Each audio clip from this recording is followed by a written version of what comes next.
Welcome to Not Milk Never Milk. Subscribe if you're lactose intolerant. In this video, I will show you how to open your Ford Transit van bonnet.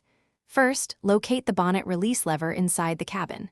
It's usually found on the passenger side, often near the glove compartment or footwell area. Once you've found it, give the lever a firm pull.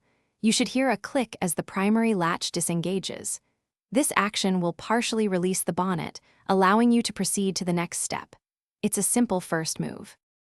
Now that you've pulled the interior release, head to the front of your transit van. You'll notice the bonnet is slightly open, but it's still held in place by a secondary safety latch. This is a crucial safety feature. Carefully reach your hand into the gap created by the partially open bonnet. You'll need to feel around for a small lever or catch, usually positioned centrally or slightly to one side. This secondary latch prevents accidental opening while driving. Once you've located the secondary safety latch, either push it up or pull it to the side, depending on your specific transit model. This action will completely release the bonnet. Now, you can gently lift the bonnet all the way open. Be sure to find the prop rod, usually attached to the underside of the bonnet or near the engine bay. Insert the prop rod into the designated hole to securely hold the bonnet open while you work. Safety first.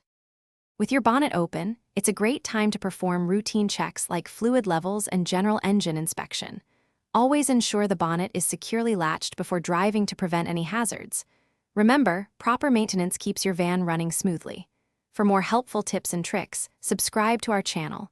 Also, if you love reading on the go, check the description for a link to the new Kindle Paperwhite and other great deals. Thanks for watching.